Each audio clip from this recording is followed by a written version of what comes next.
ಆರ್ಥಿಕ ತಜ್ಞರಾಗಿರುವಂತಹ ಕೃಷ್ಣರಾಜ್ ಅವರ ಜೊತೆಗೆ ಸಂಪರ್ಕದಲ್ಲಿದ್ದಾರೆ. ಸರ್ ನಮಸ್ತೆ, ಕಾರ್ಯಕ್ರಮಕ್ಕೆ ಸ್ವಾಗತ. ನಮಸ್ಕಾರ. Thank you. ಸರ್, ಈಗ ನೋಡ್ತಾ ಇದ್ವಿ, ಇವತ್ತು ಪುಟಿನ್ ಹಾಗೆ ಪ್ರಧಾನಿ ಮೋದಿಯವರು ಜಂಟಿ ಸುದ್ದಿಗೋಷ್ಠಿ ನಡೆಸಿ ಕೆಲವು ಒಪ್ಪಂದಗಳಿಗೆ ಸಹಿ ಹಾಕಿದ್ದಾರೆ. ಬಟ್ ಇಲ್ಲಿ ಆರ್ಥಿಕವಾಗಿ ಭಾರತಕ್ಕಾಗುವಂಥ ಲಾಭದ ಬಗ್ಗೆ ಕೂಡ ನಾವು ಚರ್ಚೆ ಮಾಡ್ತಾ ಇದ್ವಿ. ಯಾಕಂದ್ರೆ ಆಮದು ರಫ್ತಿನ ಪ್ರಮಾಣ ನೋಡ್ತಾ ಇದ್ರೆ ನಾವು ಜಾಸ್ತಿ ಅವಲಂಬಿತವಾಗಿದ್ದೀವಿ ರಷ್ಯಾದ ಮೇಲೆ. ಹಾಗಾಗಿನೇ ಬದಲಾವಣೆಗಳಾಗ್ಬೋದು ಅಂತ ಅನ್ಸುತ್ತೆ 2030 ವೇಳೆಗೆ ನಮಗೆ.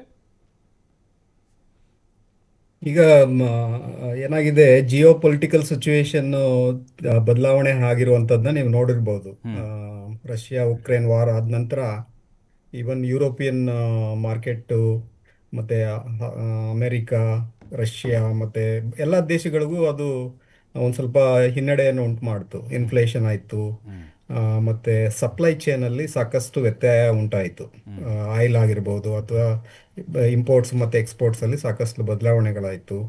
ಮತ್ತು ಟ್ರಂಪ್ನವ್ರು ಬಂದ ನಂತರ ಸಾಕಷ್ಟು ಟ್ಯಾರಿಫ್ನ ಏಕಾಏಕಿ ಇಂಪೋಸ್ ಮಾಡಿದ್ಮೇಲೆ ಭಾರತಕ್ಕೆ ಬೇರೆ ದಾರಿ ಇರಲಿಲ್ಲ.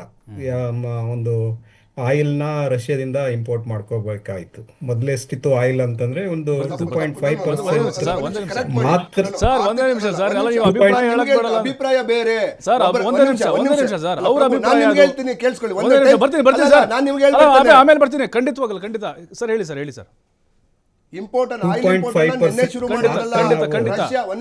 ಹೌದು ಸರ್, ಬೇರೆ ಬೇರೆ ದೇಶಗಳಿಂದ ಬರ್ತಾ ಇತ್ತು. ಇರಾನು, ಕತಾರು, ಬೇರೆ ಬೇರೆ ದೇಶಗಳಿಂದ ಬರ್ತಾ ಇತ್ತು. ರಷ್ಯಾ ಇಂದ ಆಯಿಲ್ ಅನ್ನು ಇಂಪೋರ್ಟ್ ಮಾಡೋದು ಅಮೆರಿಕ 50% ಕೃಷ್ಣರಾಜ್ ಮೊದಲೇ ಮಾಡ್ತಾ ಇದ್ವಿ ನಾವು. ಅದಕ್ಕೂ ಇದಕ್ಕೂ ಸಂಬಂಧ ಇಲ್ಲ. ಆರ್ಥಿಕ ತಜ್ಞರು ದಯವಿಟ್ಟು ಅದನ್ನ ಒಂದು ಬಿಡಿಸಿ ಹೇಳಿ. Yes sir. ಅಲ್ಲ, ನನ್ನ ಅಭಿಪ್ರಾಯ ಹೇಳೋದಕ್ಕೆ ದಯವಿಟ್ಟು ಅವಕಾಶ ಮಾಡಿ. ನೀವು ನನ್ನ ಮೇಲೆ ಏನು ಇಂಪೋಸ್ ಮಾಡಬೇಡಿ. ಅವ್ರು ಬಿಜೆಪಿ ಆಗಿರ್ಬೋದು, ಕಾಂಗ್ರೆಸ್ ಆಗಿರ್ಬೋದು, ನನ್ನ ಅಭಿಪ್ರಾಯ ನಾನು ಹೇಳ್ತೀನಿ, ಗೊತ್ತಾಯ್ತಾ?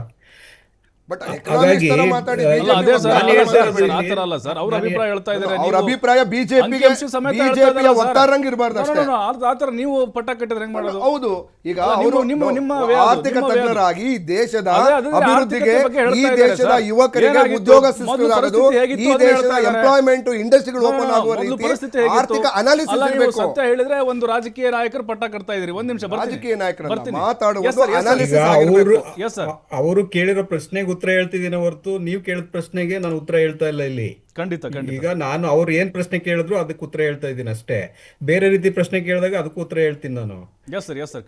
ಈಗ ಏನಾಯ್ತು ಅಂತಂದ್ರೆ, ಜಿಯೋ ಪೊಲಿಟಿಕಲ್ ಸಿಚುವೇಶನ್ ಚೇಂಜ್ ಆದದಕ್ಕೋಸ್ಕರ ಈ ಒಂದು ಬದಲಾವಣೆಗಳಾಗಬೇಕಾಯ್ತು ಅಂತ ಹೇಳಕ್ ಕೊಟ್ಟಿದ್ದೆ. ಹಾಗಾಗಿ ಈಗೇನಾಯ್ತು, ಒಂದ್ ರೀತಿಯಲ್ಲಿ ರಷ್ಯಾದ ಮೇಲೆ ಆಯಿಲ್ನ ಇಂಪೋರ್ಟ್ ಮಾಡ್ಕೊಳ್ಳೋದಕ್ಕೆ ಸ್ಟಾರ್ಟ್ ಮಾಡಿದ್ಮೇಲೆ ಅದು ಟೋಟಲ್ ಇಂಪೋರ್ಟ್ಸ್ನಲ್ಲಿ 35%ಗೆ ಇನ್ಕ್ರೀಸ್ ಆಗಿದೆ ರಷ್ಯಾದ ಆಯಿಲ್. ಅಂದರೆ ಇದು ಒಂದು ರೀತಿಯಲ್ಲಿ ಕಡಿಮೆ ದರದಲ್ಲಿ ನಮಗೆ ಆಯಿಲ್ಲು ಸಿಗ್ತಾ ಇದೆ.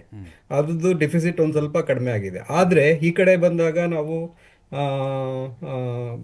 ಅಮೆರಿಕದ ಜೊತೆ ನಾವು ವ್ಯಾಪಾರ ಸಂಬಂಧ ಟ್ರಂಪ್ ಅವರು 50% ಟ್ಯಾರಿಫ್ನ ಏರಿದ ಮೇಲೆ ಸಾಕಷ್ಟು ಟ್ರೇಡ್ ಡಿಫಿಸಿಟ್ ಆಗಿ ಈಗ ನೋಡಿರ್ಬೋದು, $1 90 ರೂಪೀಸ್ ಎಕ್ಸ್ಚೇಂಜ್ ರೇಟ್ಗೆ ಆಗಿರುವಂಥದ್ದು.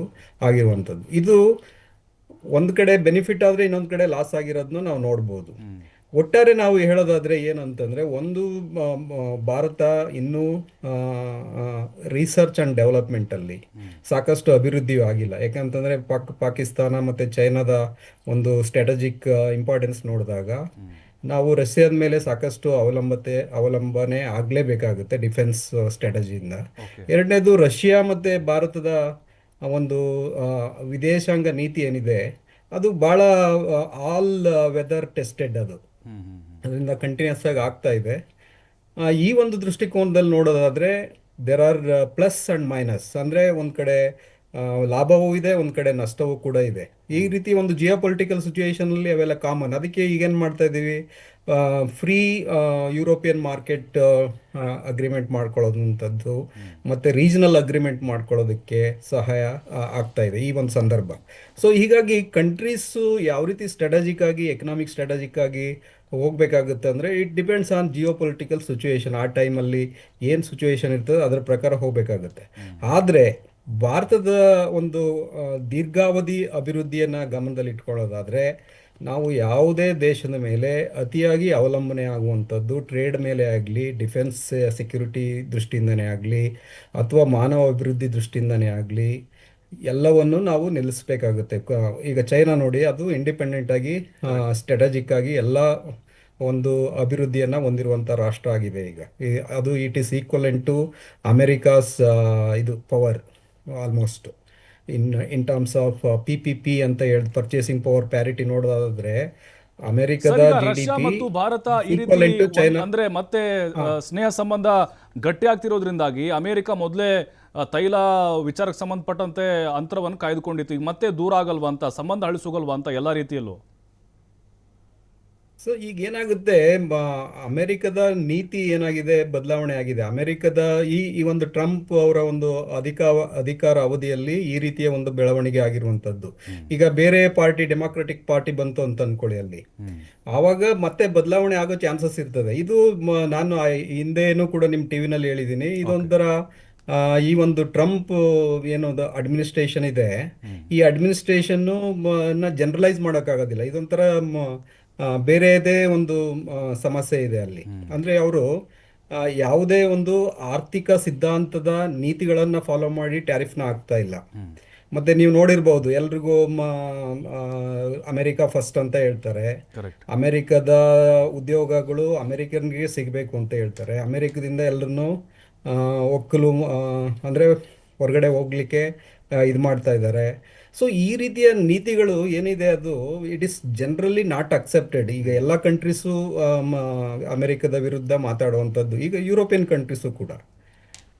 ಮತ್ತು ಎಲ್ಲ ಕಂಟ್ರೀಸ್ಗಳದ್ದು ಒಂದು ಅಭಿಪ್ರಾಯ ಏನಂತಂದರೆ, ಅಮೆರಿಕದ ನೀತಿಗಳು ವಿಶ್ವದ ಶಾಂತಿಗೆ, ವಿಶ್ವದ ಸೆಕ್ಯುರಿಟಿಗೆ, ವಿಶ್ವದ ಟ್ರೇಡ್ ಅಂತ ಏನು ಹೇಳ್ತೀವಿ, ಮತ್ತು ಆರ್ಥಿಕ ಸುಸ್ಥಿರತೆಗೆ ವಿರುದ್ಧವಾಗಿರುವಂಥದ್ದು. ಈ ದೃಷ್ಟಿಕೋನದಲ್ಲಿ ಭಾರತಕ್ಕೆ ಏನು ಅವಕಾಶಗಳಿದೆ ಅದನ್ನು ಉಪಯೋಗಿಸ್ಕೋಬೇಕಾಗುತ್ತೆ. ಈಗ ಚೈನಾದಲ್ಲೂ ಅಗ್ರಿಮೆಂಟ್ ಮಾಡಿಕೊಂಡ್ರು, UK ಜೊತೆನೂ ಫ್ರೀ ಟ್ರೇಡ್ ಅಗ್ರಿಮೆಂಟ್ ಮಾಡಿಕೊಂಡ್ರು, ಮತ್ತು ಈಗ we are expanding agreement to European countries.